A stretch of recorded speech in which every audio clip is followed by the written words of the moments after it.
How to fix Threads crop. Hello guys, if you want to fix Threads crop, first step, click settings, click apps and notifications, click apps and wait a second for loading.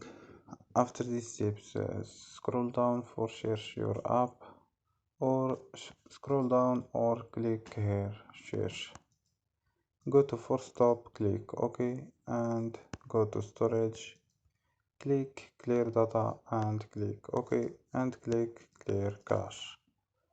After these steps, don't forget to restart your phone. So don't forget like and subscribe. Bye.